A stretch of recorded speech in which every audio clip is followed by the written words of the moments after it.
Okay, I don't know about you, but I love music, and anyone who knows me knows I will bust out into song at any given moment. And I was thinking about the fact that I think I have a soundtrack to every single relationship I've ever been in, back to junior high school.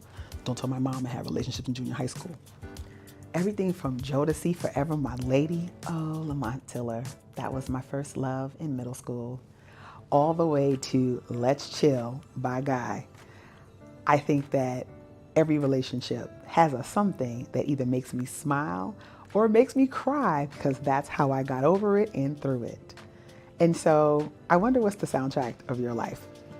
And while you're thinking about that, the soundtrack of each of your relationships, y'all, did you know that some of the songs that we have been singing at the top of our lungs when it comes on the radio are terrible? I freak out right now when I hear some of the music that my daughter listens to because it just feels crazy and crass and it lacks any kind of finesse. But let's take a dive into a couple of songs I have it here, y'all, that I love, that when I think about it again, it is not correct. First up is Piece of My Love by Guy. Now, I love Guy, and actually one of my best friends, we met 17 years ago when we were just acquaintances, and we went to a New Jack Swing concert and fell in love with each other over Guy. But y'all, Piece of My Love, first of all, in the beginning of the song, Aaron Hall starts talking about the fact that you can have a piece of my love. It's waiting for you. But y'all, did you know that in the beginning of the lyrics, he calls us a dumb bitch? Let me just keep reading to you. You can have a piece of my love. It's waiting for you. You can't have all of me because I'm not totally free. I can't tell you everything that's going on. Baby, there's a few things in my past that should not be explained. Be with me for a little while and you can have. Please hush. No questions asked. Lay back and relax, girl. I do love you, girl. It's true. Now kick off your shoes, let your pretty hair down, because it's waiting for you. Listen, y'all, I did not know that he was saying that I have to share him with other women. I mean, it sounded like he said, I just want you to, all I focused on was the fact that he was cooing to me. But what he said was, don't ask me any questions. Just get what you could get and don't get upset. That is appalling, y'all. Okay? I just want you to know. And so that freaked me out because I said, oh my gosh, I was singing this at the top of my lungs. Okay, y'all, I'm going for one more. Because I just could not let it go. Okay, what's another song that you think when you listen to the words now, you go, what the heck was I listening to? One of my favorite that actually has the meaning that I want is Pretty Brown Eyes by Mint Condition. And so it basically talked about the fact that I am a heartbreaker just by my eyes. And I have to tell y'all, I am a heartbreaker just by my smile. So as we get into this conversation today, I want us to be thinking about what soundtrack is playing in your singledom right now or in your relationship right now. And what was the song, the pivotal piece that you now realize was a hot mess? Was it Forever My Lady by Jodeci? Was it something else? Was it a Mary song? Was it something in between? Was it a Lauryn Hill song? Was it a Faith Evans song? Y'all see where I'm going with this, right? So we're gonna dig in deep in this episode.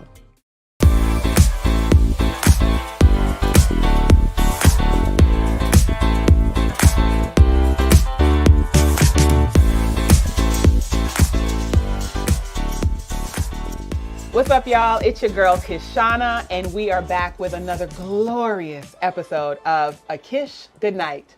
Listen, y'all, Chanel is not with us today because she is on time out. I know you're used to seeing her, but I have one of my favorite humans in the world who is joining me today on the couch. Listen, Suzette, we met in the DMs. We did we not? Yeah, we did. And I'm so glad about that.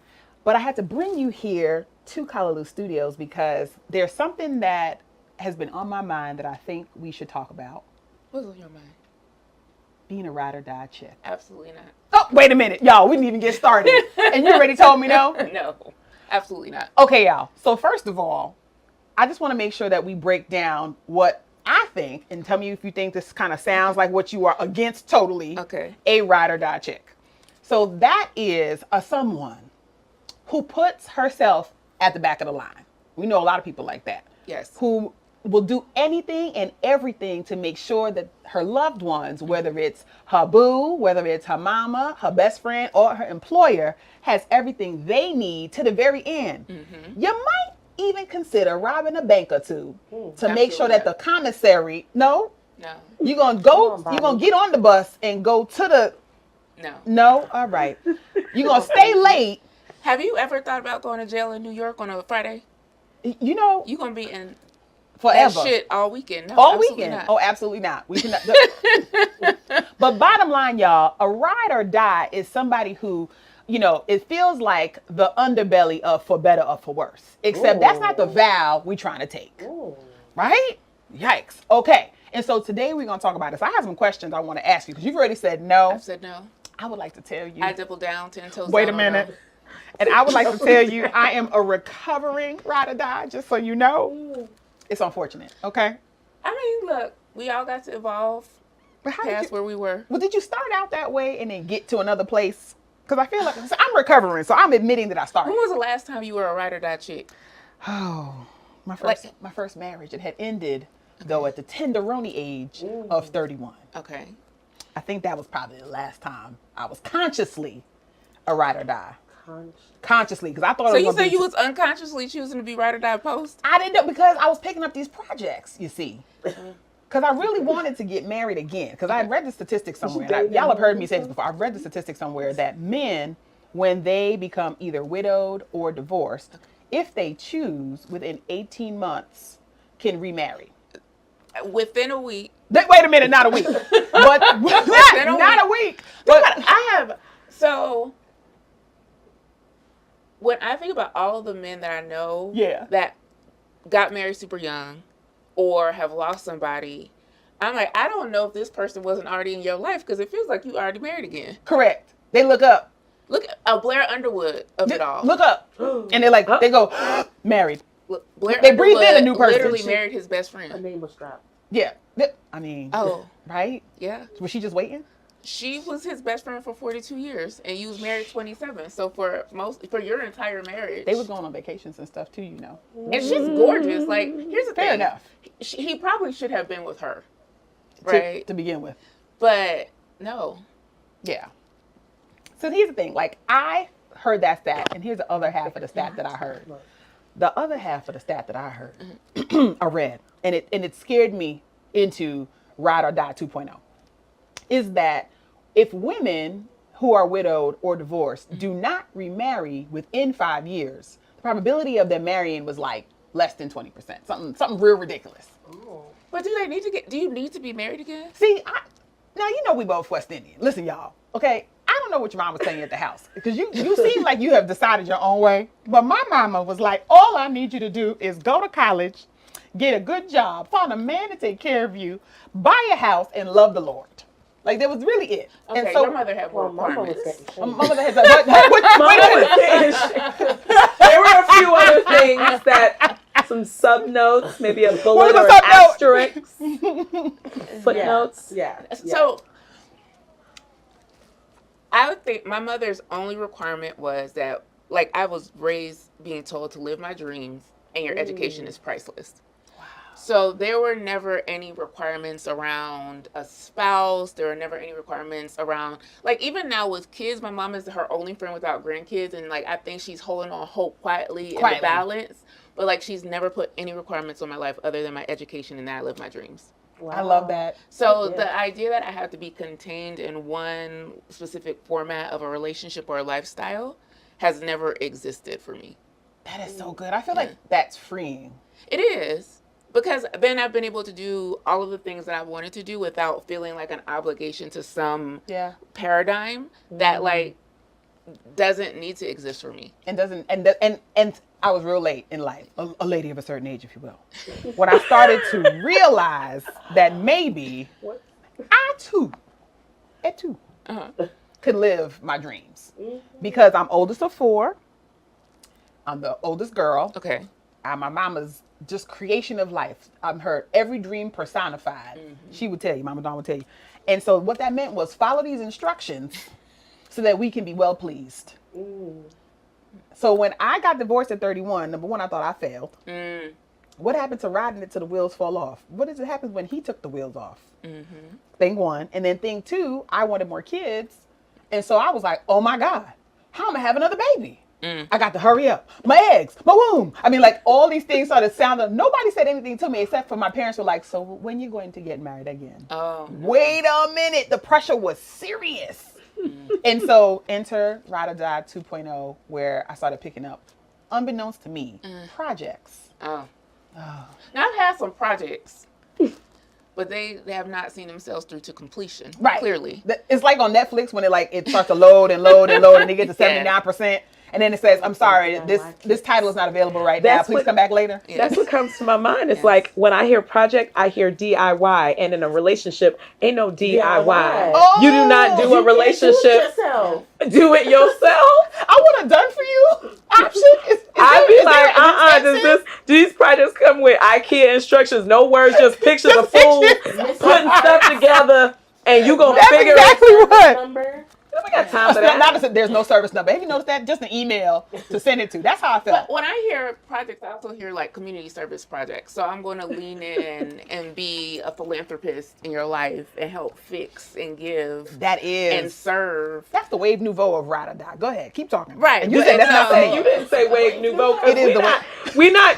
Are you chemically trying to stimulate your love life as well? Absolutely Some of us are not. medicating ourselves with love. Ooh, wait a minute. Okay, so let me switch gears for a second. Now, I think you and I go together in that we love music. Yes. So, what was the first? Wait a minute, Siri. What was the first romantic R&B or hip hop song that you had on repeat? So, I've been trying to think about this question in particular, right? Because one, I was raised in a household where my father was a DJ, and so I've always been surrounded by music.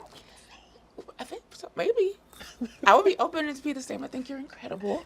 Same. And so I struggled a little bit because I'm like, my first, my introduction to music then came through reggae. Yeah. And I was like trying to sort through that to get to R&B, and I was like, okay, so like get to the stage in life where you actually like had awareness that you were a young girl or a woman, and you had some kind of level of emotion attached to it. And where I landed was 7th grade. Okay. Slide Junior High School, Tampa, Florida. And like I zoned in on our talent shows, and the songs that everybody was singing around 1993, 94 were weak and understanding. You better believe it. You better believe it. You better believe it. You better believe it. I was going to add. Back of the bus. I was going to Everybody. But wait, was why did singing everybody think they was and Coco? understand You are it. not Coco. Listen. I was Listen. Coco. I was I was Coco. okay with being That's it. That's it. I was get also what? Latasha. Come on. Come on. Come on. It was. Who is that? Meanwhile, You were 12. mine was. But But so go ahead. Tell me. like as an I don't adult, understand. the juxtaposition of you got me weak, but I also need you to understand. Like like as an adult, I'm like, that's fascinating. Those were the two songs. Bars. But if I lead into weak and those lyrics now, I'm like, I don't want nobody to make me crazy. Right. Blood starts racing through my veins. Oh boy, there's something insane. I don't know what it is Something about that the way you do to me. you do. And I don't want to leave this feeling. Absolutely not. I don't want anybody to take me from a place of neutrality. No. You like your feet on the ground. I want. I don't You like your want knees falling, solid. like, whimsically in love. Yeah. I don't want you to make me crazy. That's right. You don't want to. I don't want to your nervous feel system. a chemical neurological imbalance. Wait a minute. One of the things that cracked me up is that you said that you don't want anybody to disrupt your neutrality. No. What do you mean by I that? don't want to have anything that lorazepam or some other Wellbutrin. thing prescribed by a Lord. medical doctor requires me to come back into myself. Fair. I want to feel emotion. I want to feel passion. And I'm like, the reality of human nature is we're going to feel all of the range of emotions. You want to have a depth and breadth of emotion. That's right. But I don't want to intentionally be picking a relationship that got me saying, I don't know what it is that you do to me, but it's costing me to act in such a crazy way. No. Come on, bars. You so fluent. Because you know what came to my mind was She said, Method Man and Mary. You're also not all I need. To get by. Shorty, I'll be Absolutely there for you anytime you need me. For real, girl, it's me in your world. But Believe me. if I take you back to the song from Mary J. Blige, Come if on. she would have listened to herself, she would not be paying spousal support. That's right. That's right. Be happy. Right. How can I True. love somebody That was else 10th grade. if True. I don't love, Love myself myself. enough to know? I mean, When it's honestly, time. And again, like we were singing those songs and not understanding. I was like, if Mary, she herself Would have just gone had back listened and to her played her own own track. lyrics, Mary's discography is a. It's like It's the like time a- of your life. Exactly. Just pick a moment and it just Exactly. describes every part of your although I life. can skip that Love and Happiness album. But what's the 411 was Was like formative. was like Yeah. if you but you talking about Meth and Mary, you don't need a ring to be my wife. Just Be there for me, and I'm gonna make sure we living in an be effing living in the life. effing laughing luck. But okay, fine. Okay, I don't need a ring. But we gotta talk about these thousands of kids and like where are we living? I mean, that's the question It with the was- it whole was ride or nebulous. die situation. Why? Where are we riding to, and why Yes. do I have to die? Yeah, yeah. The end of Can it I is live through the? I You mean, mind if- Right. does it have to end in my demise? It doesn't. And so, but here's the thing, Suzette. So now that we sitting here as grown ass women, what do these lyrics mean to you now? Are they trash or are they treasure? You know, so I would like to say from like a nostalgia perspective, I loved being 13, 14. Yes. As a grown woman, I feel like we had music that purported toxic and unhealthy ways of being present and navigating life generally. Mm-hmm. Mm-hmm. But no, I'm uninterested in a lot of the things that, like, if you even think about, so the other song that the young men were singing in the talent show, I don't forget, my friend Jarvis was Tony Thompson from High Five was I Never Should Have Let You Go. Yes. Oh my God, Yes. was Jarvis fine? Yes. He was. Yes. He sounded like he was I fine. haven't seen Jarvis in like 30 years, but yes. Or no, I haven't seen him. I graduated high school 99, so almost 25 years. I haven't college, regardless. Yes, like when you think about those lyrics, like never should have let you go. It's always a reclamation because you messed up. Yeah. It's always like I'm compromising or I'm sacrificing in order to be with you. And I'm like, the realities of life are like we do all of those things, but I don't want to be weak for nobody. And it's so crazy because I think the dynamic that I am observing, both in my child and also in those of us who are out in the world exploring what it means to be a single woman of a certain age, enjoying life, is that there are so many expectations that to me are foundationally from that time when we were 13 or 14. That we are supposed to give of ourselves until we're beyond empty. Expect nothing. Audition indefinitely. And be your best self while expecting not a darn thing. Just so that you can show me that when I was low, you were there for me. You may not get rewarded for it though, because the girl who didn't take me when I was low, the woman, is going to get me when I'm high. So like, how do we release the sort of like foundational basis of being ride or die, being all in except for yourself? Well, first of all, we probably, as Caribbean women, learn being ride or dies from the conditions of the house, how we were raised, right? And so my family, we were the point of reunification in the United States. Mother was the very first person on either side of my family to come to the United States. She sponsored my grandmother, aunts and uncles, began to bring people from my father's side as well, sponsored my father into the country. And so I was raised in a household where we were the ones taking the barrel back to Jamaica. Everybody came into the house, right? So it's like this constant, like, unconditional giving, right? And then both of my parents, I am not an extrovert. People like, oh, like Suzette, you're so da-da-da-da. I'm an ambivert. I feel like if I would have had different parents, I probably would be more introverted than I am. But, you know, both of them social, everybody, love and everything. DJ the house is always in. But like then my parents are also very community based, right? So understanding the significance of community and giving, right? And so you are raised not seeing boundaries, right? Because there's a dependence, a need, a survivor's remorse that I think that we are all bound to. That's right. I think it has taken adulthood, it has taken therapy, it has taken a lot of ride or die lessons on the chin. But I think there's a recovery that we owe ourselves in terms of like, that doesn't have to be my journey. That's right. Or that doesn't have to be my reality, and unlearning a lot of those things that we are taught you just have to unconditionally do. So do you think that it comes from, is it part cultural? Is it part humanness? I think it's absolutely cultural, right? Like, I think it's an accepting of like a whole lot of things. I think it's systemic, but I think everything is learned. Yeah, everything is learned. Right? I don't think lions out there being like, I'm just gonna be Nala. Right. No. You're just gonna be who you are. Mufasa, He's doing what he's doing. right? Like, No. Hilarious. I don't think any of that stuff is like natural. What I do hope becomes natural is people feeling free enough to be like, you know what, like that's not mine to carry, and I want to let go of that because there's more for me, and I want to be more. Why do you think that like the idea of being a ride or die feels so like against our nature now, and also why is it so problematic now in today's day and age? So I'm gonna use an imperfect analogy. Go ahead. Let's do Remember it. how everything had peanuts? Yes. And then they realized that, you know what? Maybe we can't put nuts in everybody because motherfuckers is swelling up. My daughter and I were just talking about it this morning. She was like, "It's racist, Mom. It's racism with the peanuts." I mean, she had a whole George thing. Washington Carver, but maybe everything can't have peanut oil, right?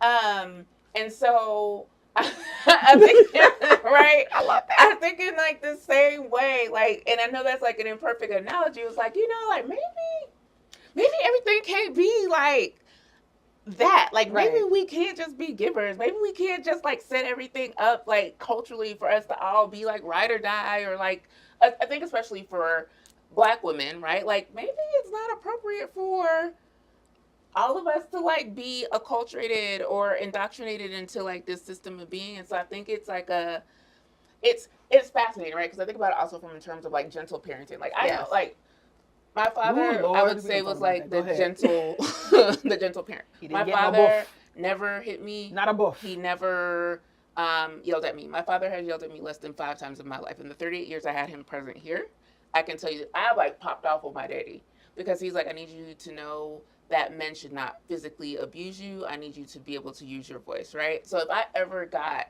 any tumps, it was my mother. Yep. But even to the extent that when I got tumps, it was, okay, you've done something. So I earned licks. Yep. I would say every single whooping I got, I earned. And it's pendulum swinging. I know people are abusers. I don't want to mitigate like that stuff. That's right. But it's this pendulum switch to like, hey, like gentle parenting. Let your kids have like opinions. Let your, like, it's like maybe we don't have to do things this one way. And so I think it's the peanuts, like not everything can have peanut oil, not everything can be like a gentle parenting thing. And so like this, like everything doesn't have to be one way. Exactly. It's so interesting. I'm give you a funny parenting story real quick. So my mom and I were having this discussion years ago, since I was really small, and I said to her, Mom, when you were raising me and Aunt, all of you parents just parented one way. Mm-hmm. And if anybody fell off the back of the box truck, it was our fault. Yes. I said, but today you have to actually parent to the child, Mom. Mm-hmm. You have to like understand your child's needs, and you have to meet them where they're at so they can be successful humans. And she goes, oh, you're reading a new parenting book? First of all, rude. And about boundaries, we talked about that earlier, and just being this sort of all in. My parents were absolutely like, step over the boundary line. What is a boundary? Just use the eraser and erase it. And so what that modeled for me over time was that I didn't get to have those boundaries. And if I did, then it was the exact opposite of being there. Exactly. And it's interesting because my ex-husband and I were talking recently about like one of the reasons we got divorced.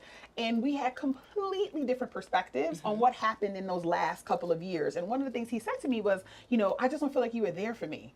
And I was like, I'm sorry, what now? I'm sorry, what? I said, there's nobody in our life, not sorority sister, not frat brother, not brother, sister, not friends, not parents. Is he an alpha? He is. How did you guess that? That is that sounds fascinating. very Wait a minute. Sorry, boo.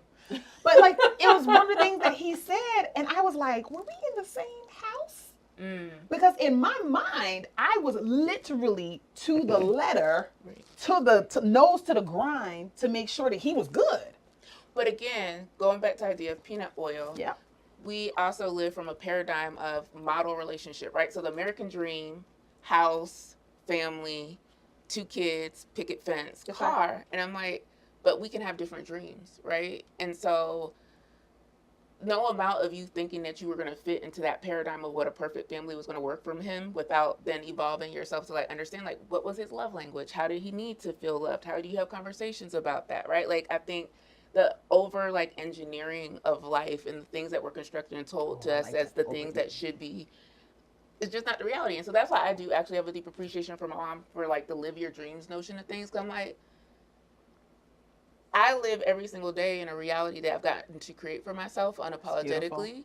And so, you know, and again, like coming back to like the reality is I sound like, oh, I've had it all figured out. No. Oh, I didn't get that. No, not Mother that. has lived. But that's what I got. Mother has lived. Okay. But when I think about the peanut allergy, what I've discovered my actual allergy is. Let me hear. Is broke and ambitious. Man, say it again. Wait a minute. I just wait. They say when you speak in tongues, somebody should respond. Somebody respond. Interpret. Somebody interpret. At the restaurants, I know they're tired of me. They're like, "What are any food allergies?" I'm like, "Broke men." That's it. Because I have to practice saying it. Because my projects used to be because people tell you, "Oh, successful black women can't find black men, and y'all just have to be happy with what you got." Like you. Right. And every single time an insecure man has held against me what he did not have. That's right. And so That's right. I had to name for myself that I'm allergic to it. Right. Oh, I'm allergic. Because you do have a reaction. Anaphylactic shock. Mm. Do you get hives? I need an EpiPen. Itchy, little itchy. Yeah. Yeah. I'm allergic. I can't. My face swells up like with animal fur. That's why the poor baby is locked up now. Poor baby. And you would love her. Let me tell you, I want to love on you, but I can't because I'm allergic. Exactly. Same for the broke dudes, and it took me so long. Okay, so this is the right. I have a question though. Go ahead. Are you just talking about financially broke? Are you talking about broken? Yes, like broke up. Because what I think if you let somebody interpret that, they gonna think you're just talking about financially broke. But I know you don't want an emotionally broke. Well, I also don't want financially broke. Well, yes, but that's like a given in the word. Spiritually bankrupt. Yeah, you can't is your humanity overdrawn? Also, that's right. But like, those you don't are the ones that have the most expectation that you ride and die. Fair enough. And I'm like, but you didn't bring anything for me to ride or die in. They did. Wait a minute. What'd they bring? Oh, wait a minute. Evidently, the trap. You're right. The trap is the eggplant, y'all. Look it up. It is. Wait a minute. Look it up. Look it up. I have to tell you, I have never been eggplantomized. I have. No. Mm-mm. What? No, what? As someone with I'm confused. No, I understand what you're saying. I'm just saying you said the word never. No, never. Not in all of my 40-something years of life. Oh my goodness. I know I'm missing out. Well, also, am I though? No. Are you though? Who wants an anaconda? Don't they swallow you whole? Oh. Squeeze you to death? The hope is that they do swallow you.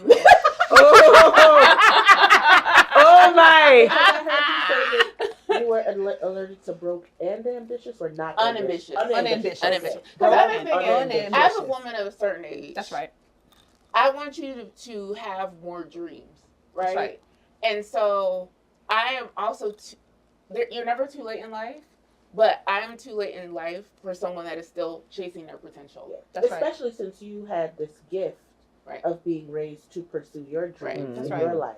Exactly. So to be with someone who's just like, I don't even think they'd frame it as their dream, but like my expectation is that you would just come take care of me. Correct. To your own detriment. The number, and you're just like, that's not my dream. I can't do it. And it's so wild because the number of my guy friends over the last decade who have said some version of, all he needs is a good woman like you to realize his potential. I was like, no, he needs the Lord. Like, I don't. He needs therapy. That too. I hadn't gotten there yet at that point. Before it was just lean on the everlasting. Mm-hmm. Now it's also on pay the copay. But going back to even like the ride or die, right? When I think about my parents, so my parents ended up being divorced longer than they were married. So they grew up together in Clarendon, broke up, got back together, broke up, became best friends. My mother would be like, I can't say a lot of things about that man, but he was a provider. My mother said the same thing. Right? He was a provider. That is definition of ride or die, though. That is true. Exactly. That is my so when definition I think about what my mother put up with for my father, right? But then like how he showed up as a man, right? And then I'm like, okay, so my mom was ride or dying because this man was actually like providing. And so what does provision need to look like for me? Because then we've been told, our generation is, oh no, like you need to do it by yourself. You By can't yourself, want you need to providers figure it if out. you want a provider, right? Like it's wrong. And so I've gotten back to a where place. it came from. The parents who were ride or die, they now don't want. They don't want you to be ride or die. So that's why they, yeah. So the parents don't want you to do it because they're like, watch my lessons and please do it differently. Exactly. But I feel like I didn't. It differently, they would be who you are. If they could have done it differently. Their beliefs off on you all. That's right. I have a curiosity. I Go don't ahead, always go ahead, like. go ahead. I don't always like to say I have a question because it's not necessarily that it requires an answer, but I have a curiosity. Yeah. That why is it? And I love how you were like everything doesn't have to be one way. Why do when we talk about being a provider is so absolute or all or nothing? Because I do desire a provider, not to say that I won't provide as well. I think what the illusion is that when you say you want a provider, you want to drop all responsibility and have this person pick all responsibility up. And I think that is where we lose. I mean, like, honestly, if I was raised very similar to you to have this, you can manifest whatever vision you see in your head, even if that is a husband and a family and all of those things. But I never, ever understood that desiring a provider meant that when that provider comes, that I literally resign all provision myself. And so my thing is like, I don't think any woman of a particular age and a particular level of success I don't want to stop working and be sitting around playing Candy Crush. No. I am completely fine with, because the life I live is beautifully provided for by myself.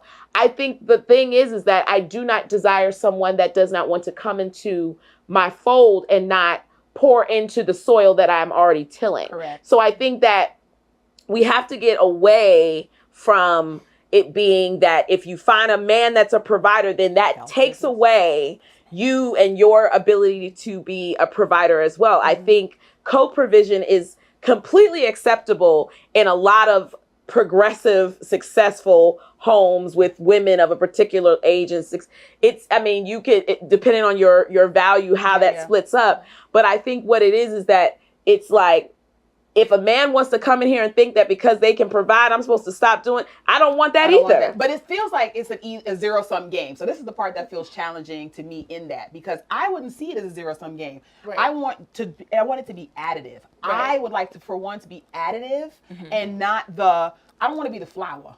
Okay, I would like to be the cream, the buttercream. But it goes back to you want to be the frosting. The thematic idea of like it doesn't have to be one way, right? That's right. And I think it doesn't have to be one. Because of the pendulum switch, to your point, Christopher, of our mothers and parents being like, oh, because I needed this or this is my reality, I want you to have a completely totally different existence. I think I wish I would have had an opportunity to understand is, you can be successful, you can have those things, and it doesn't take away from the fact that you can desire to want provision. Correct. Right? And supposed to provide and protect. Provide and protect. And that's the thing, and protect. A lot of men don't do it. And so that's the thing that was clear to me. Okay, so one of the things that sort of blipped for me in thinking of like lyrics. Let's talk about like what this was grounded in, because look, I had Jodeci Forever, my lady. I also had Rump Shaker, but we could talk about that another time. It's fine. All I want to do is zoom, zoom, zoom, zoom. I had a lot of songs back then that I had no business. The whole H-Town album broke. Let's not even. Honey. Honey. So the thing that I'm thinking about right now is that I feel like being a ride or die had a double-sided coin. Right.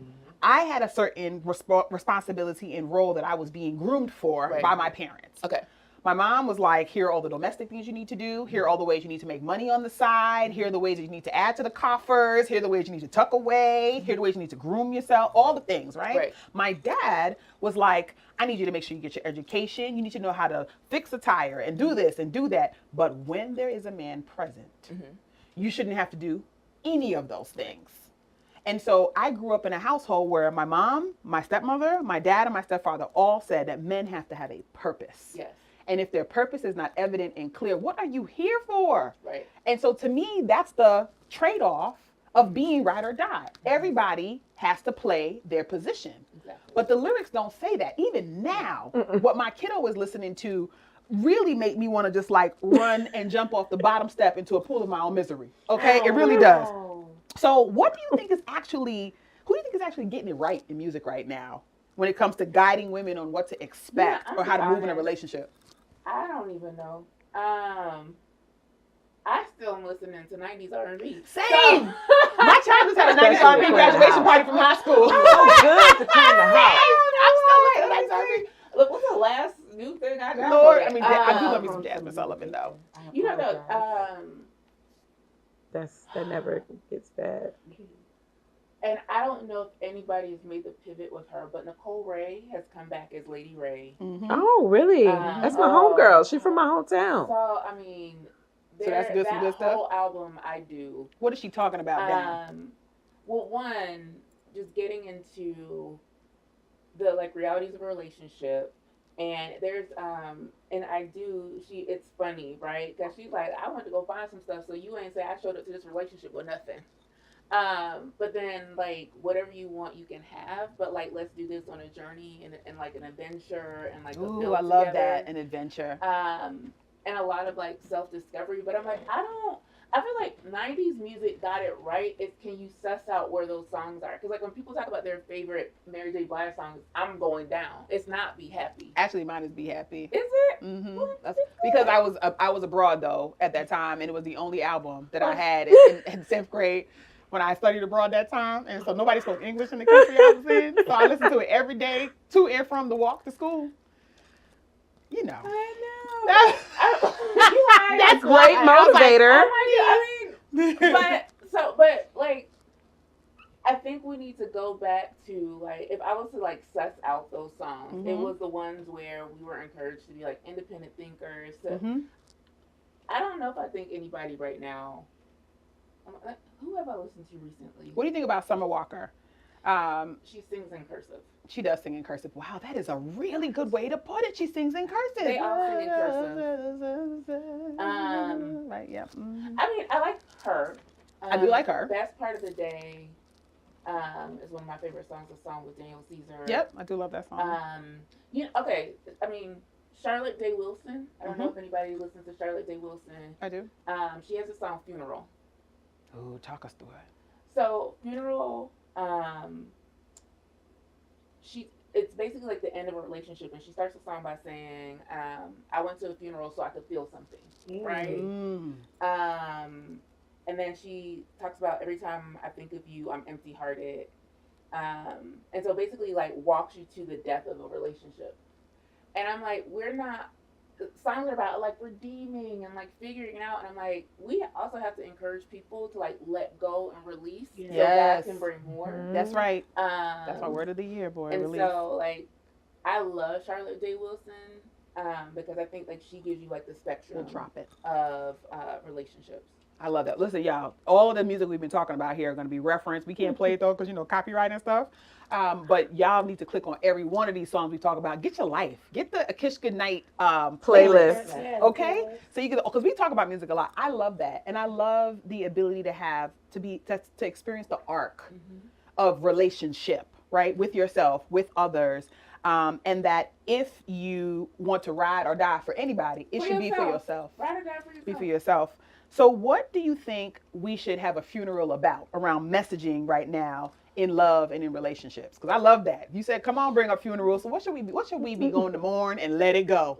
I know everybody's tired of soft girl era, but I want us to like let go. We're not tired of it. I love soft girl. We're not tired of it. We're going to talk about it soon, y'all. I think she is light. I think she is free.